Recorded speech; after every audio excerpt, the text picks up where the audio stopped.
While the world mourned the heavy metal legend's death in July 2025, shocking secrets emerged about his 6 children's hidden struggles. From devastating addiction battles that led to heroin use and multiple overdoses, to a tragic recording studio fire that nearly claimed one child's life, to bankruptcy and total estrangement from their father. The Prince of Darkness's offspring have faced demons that make their father's wildest antics seem tame. Here's what really happened to Ozzy Osbourne's children. Elliot Kingsley. Among all of Ozzy Osbourne's children, none has lived a more invisible life than Elliot Kingsley, the son who was erased from the family narrative almost entirely. Born in 1966 to Thelma Riley from a previous relationship, Elliot was just 5 years old when his mother married the future heavy metal legend in 1971, and Ozzy officially adopted him as his own son. But what should have been the beginning of a fairy tale family story became something much darker. Ozzy was brutally honest about his failures as a stepfather in his 2009 memoir, admitting that he was absolutely terrible to young Elliot. The rock star confessed that he spent his time at home, screaming at him or whacking him around the ear. Despite the fact that Elliot had done nothing wrong to deserve such treatment, Ozzy later wrote that he wished things could have been different with Elliot, acknowledging that it's not like he ever did anything bad to deserve it, and calling himself a horrendous stepdad. The toxic relationship between Ozzy and Elliot was made worse by the rock star's increasing substance abuse and constant touring with Black Sabbath during the 1970s. While Ozzy was building his reputation as the Prince of Darkness on stages around the world, Elliot was growing up in a household where his adoptive father was either absent or, when present, often intoxicated and volatile. The young boy had to navigate the chaos of living with one of rock's most unpredictable figures during the height of his wild years. As Ozzy's marriage to Thelma fell apart due to his drug and alcohol problems, Elliot found himself caught in the middle of a deteriorating family situation. When Ozzy and Thelma divorced in 1982, Elliot chose to stay largely out of the public eye, even as his half-siblings from Ozzy's marriage to Sharon later became reality television stars on The Osbournes in the early 2000s. Unlike his famous half-siblings Kelly, Jack, and Aimee, Elliot never appeared on the family's hit MTV reality show and was rarely even mentioned during its 4-year run. When the show did reference Ozzy's children from his first marriage, it was usually his biological daughter Jessica who got the brief acknowledgement. While Elliot remained completely invisible to viewers, Elliot carved out his own path in the performing arts world, working as a theater actor in England. He has appeared in various stage productions, including Romeo and Juliet, where he played the role of Julius, and The Story Giant, where he portrayed the character Liam. He also performed in Fiddler on the Roof as Mendel, building a respectable but modest career in live theater that kept him far from the spotlight that followed the rest of the Osborne clan. The extent of Elliot's estrangement from the Osborne family became painfully clear when Ozzy died in July 2025. The official family statement announcing the heavy metal legend's death was signed by Sharon and 4 of Ozzy's children: Jack, Kelly, Aimee, and Louis. Elliot's name was notably absent from the statement, and he did not attend his adoptive father's funeral procession in Birmingham, where thousands of fans gathered to pay their respects. Today, Elliot lives quietly, reportedly residing in Wellington, New Zealand, with his wife Joanne Crawford, having built a life completely separate from the Osborne legacy that overshadowed his childhood.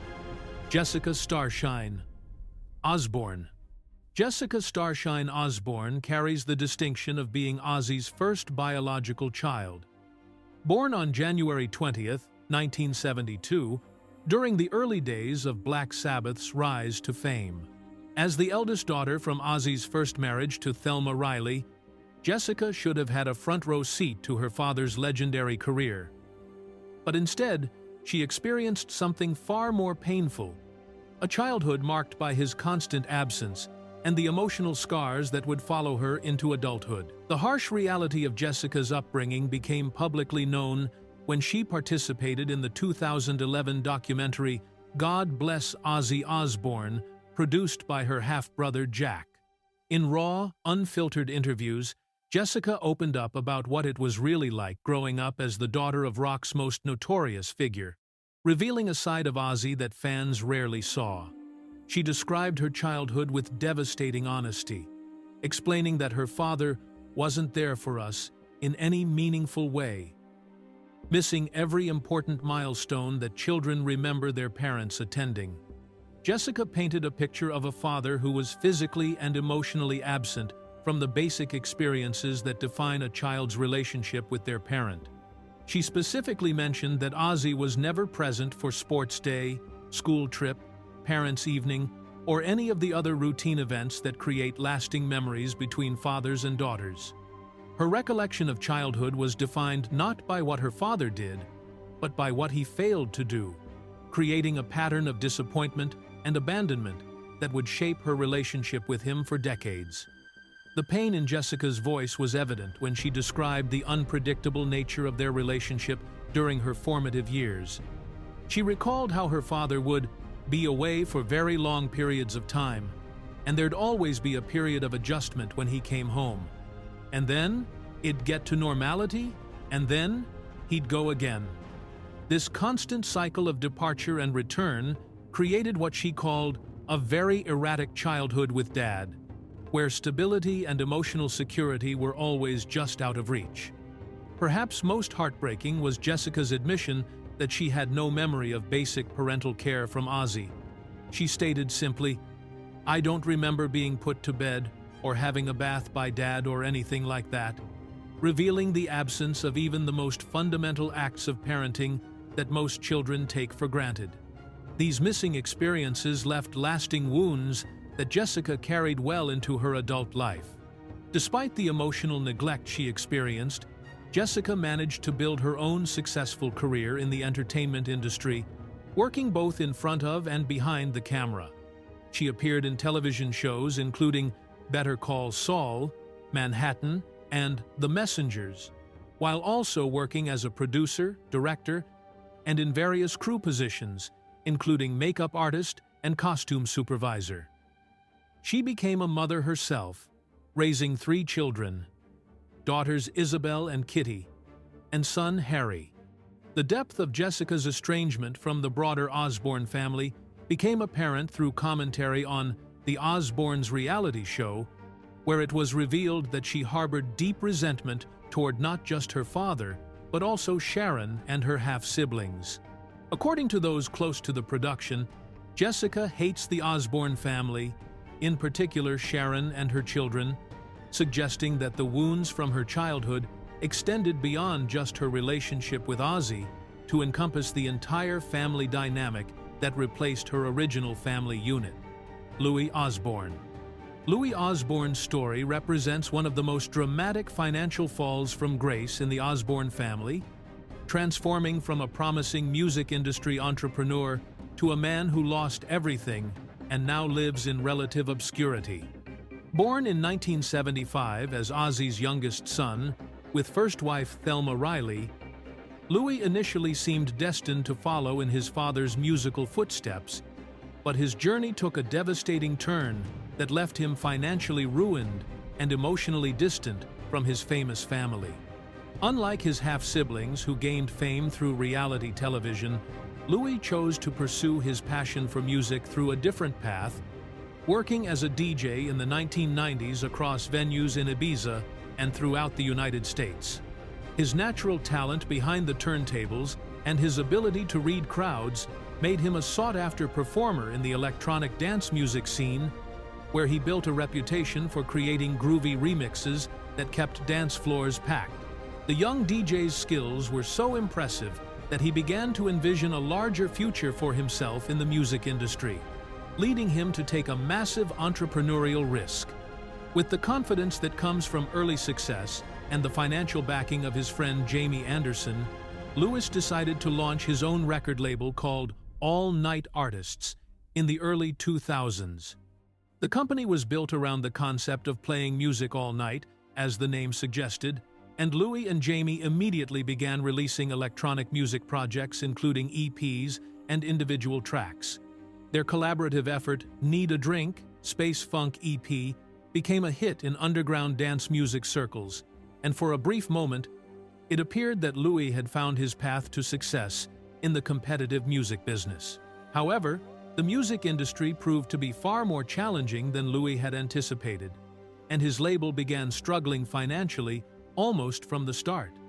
Despite his family connections and his own talent, Louis could not overcome the brutal economics of running an independent record label in an increasingly difficult market. The financial pressures mounted quickly, and within just a few months of opening all-night artists, Louis found himself facing insurmountable debts that threatened to destroy everything he had worked to build. The situation reached its breaking point in 2013 when Louis was forced to file for bankruptcy at Birmingham County Court. The legal documents showed that Louis had petitioned for bankruptcy himself, though he refused to provide details about the specific nature of his financial struggles or reveal how much money he owed to creditors. The bankruptcy filing officially declared him financially ruined on September 25, 2013, marking the complete collapse of his musical ambitions and entrepreneurial dreams. The aftermath of Louis' financial ruin forced him to completely restructure his life, moving away from the music industry entirely and settling into a much more modest existence. He now lives in a semi-detached house worth approximately £250,000 with his wife Louise, an actress who has had small roles in films and worked with Catherine Zeta-Jones. The contrast between his current circumstances and the wealth associated with the Osborne name could not be more stark. Perhaps most telling about Louis's situation is his own description of the fractured relationship with his famous family, admitting that geographic distance and busy schedules have created an almost insurmountable barrier to maintaining close connections. He revealed that there is more chance of us seeing each other in a random New York hotel than us all getting round a table for a Sunday lunch, highlighting how the family dynamics have become defined by chance encounters rather than regular family gatherings. Aimee Osbourne. Aimee Osbourne's life has been defined by two powerful forces: her fierce determination to avoid the spotlight that consumed her family, and a near-death experience that left her forever changed. Born on September 2, 1983, as the eldest of Ozzy and Sharon's 3 children, Aimee made a decision at just 16 years old that would set her apart from the rest of the Osborne clan and ultimately may have saved her from losing herself in the chaos of reality television fame. When MTV approached the Osborne family about filming their daily lives for what would become the hit show The Osbournes in 2002, Aimee was the only family member who refused to participate.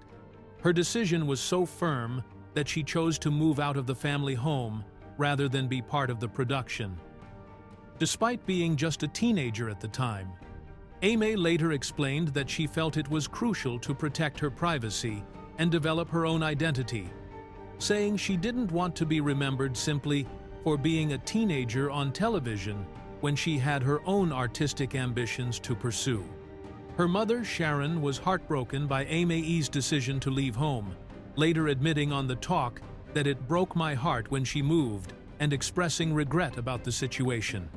Sharon revealed that Aimee hated the idea of growing up on camera and found it appalling, leading to the painful family separation that would define Aimee's relationship with her parents and siblings for years to come.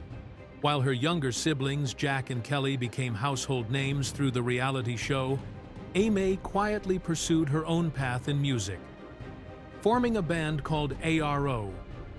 Using her initials as the group's name, her sound was completely different from her father's heavy metal legacy, instead creating atmospheric synth-pop music influenced by artists like Kate Bush and Portishead.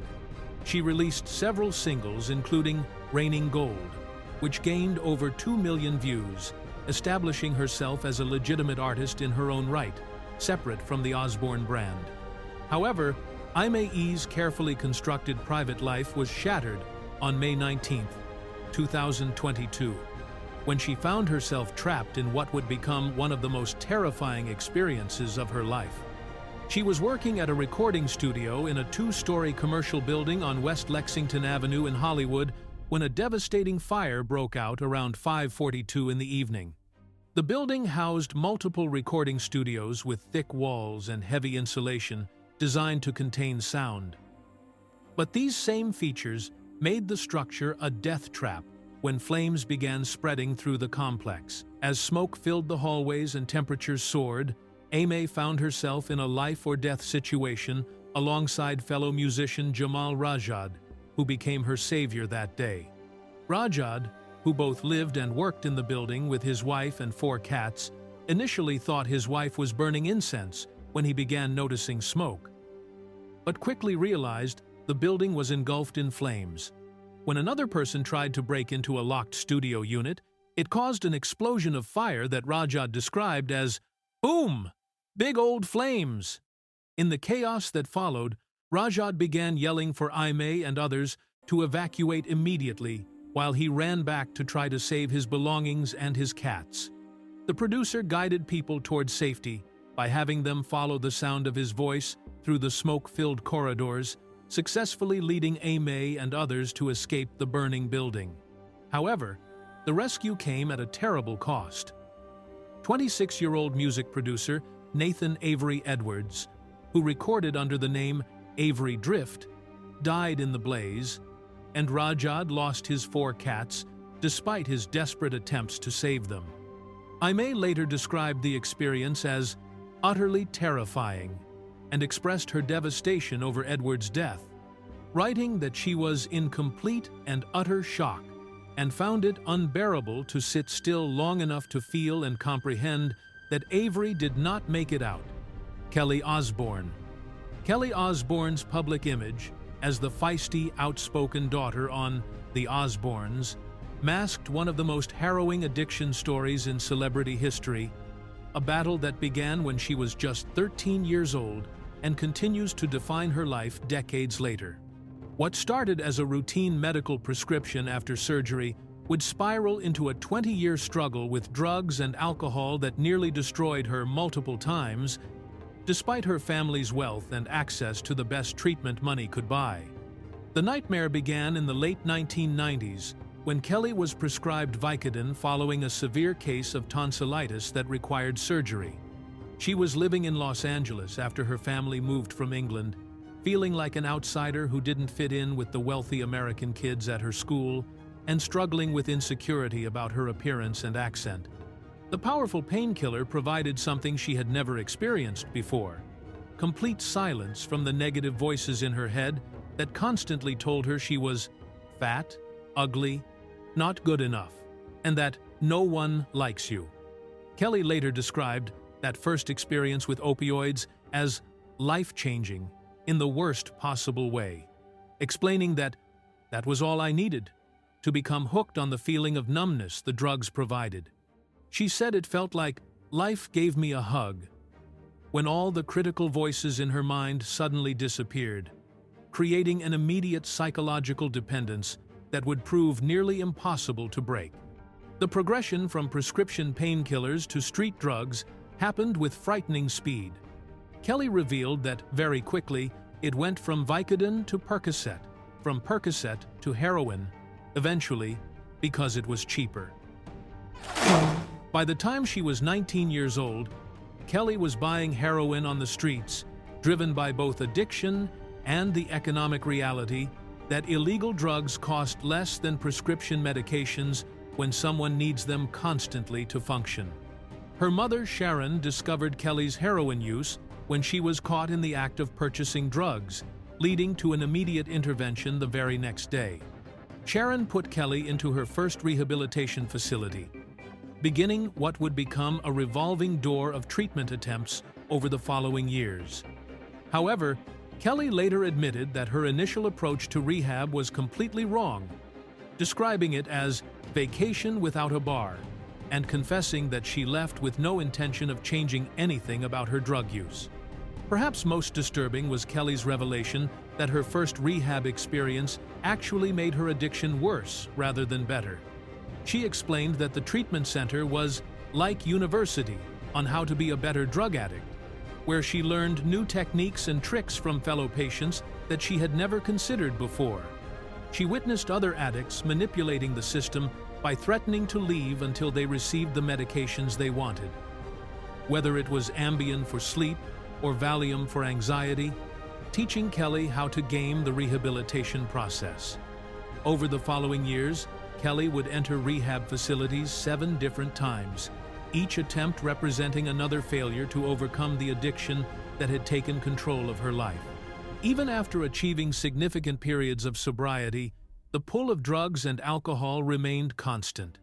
Her longest period of sobriety lasted 4 years and ended in 2021 when she relapsed after seeing a couple drinking champagne by a pool, which triggered an immediate return to alcohol that escalated within days from 2 glasses to bottles. Kelly has been brutally honest about the ongoing nature of her struggle, stating that "This is something I am going to battle for the rest of my life," and describing each day as a fight to stay clean. Jack Osbourne.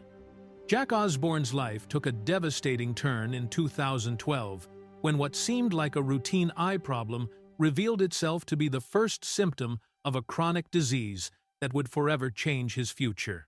At 26 years old, Jack had already overcome a serious addiction to OxyContin and had been sober for 9 years, building a successful career as a television producer and host while starting a family with his wife Lisa.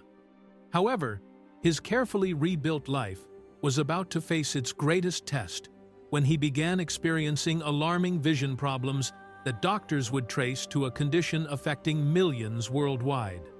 The first sign that something was seriously wrong came when Jack noticed a black dot in the center of his vision in his right eye, which he initially dismissed as a minor issue.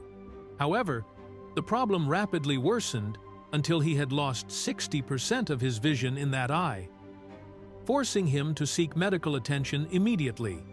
After a series of tests and consultations with neurologists, Jack received a diagnosis that shocked him to his core: relapsing-remitting multiple sclerosis, the most common form of a disease that attacks the central nervous system and can cause a wide range of debilitating symptoms.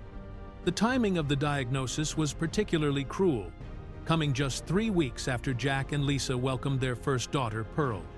Instead of celebrating new fatherhood, Jack found himself grappling with questions about his future and whether he would be able to be the parent he wanted to be. The emotional impact was devastating, and Jack later admitted that he initially felt deflated and frustrated, questioning whether his years of sobriety had been worth the effort if he was going to face a chronic illness anyway. In those dark early days after his diagnosis, Jack experienced what he described as a crisis of faith in his recovery, wondering what was the point of staying sober when life had dealt him such a difficult hand. However, true to the principles he had learned in recovery, Jack reached out to his support network and followed the advice of someone close to him who asked him a simple but powerful question: "Are you going to die today?" When Jack answered no, the person told him to call again tomorrow, helping him return to the day-by-day approach that had sustained his sobriety for nearly a decade. Rather than let the diagnosis defeat him, Jack channeled his experience into advocacy and education, becoming a prominent voice in the multiple sclerosis community. He partnered with pharmaceutical company Teva to launch an awareness campaign called "You Don't Know Jack About MS," which included educational content, webisodes, and resources to help other people living with the disease. Through this platform, Jack shared his personal journey and worked to dispel myths and misconceptions about multiple sclerosis. Jack also transformed his career, moving away from traditional entertainment to focus on paranormal investigation shows, including Portals to Hell and The Osbournes Want to Believe, projects that allowed him to work within his physical limitations while pursuing his interests. His approach to managing his MS has been unconventional, as he revealed in 2024 that he does not take traditional disease-modifying medications, instead relying on supplements and alternative therapies, including controversial biocellular treatments. Despite the challenges, Jack has maintained that MS is not a death sentence and has focused on staying physically active through regular exercise, careful diet management, and stress reduction techniques, proving that his condition does not have to define the limits of his life.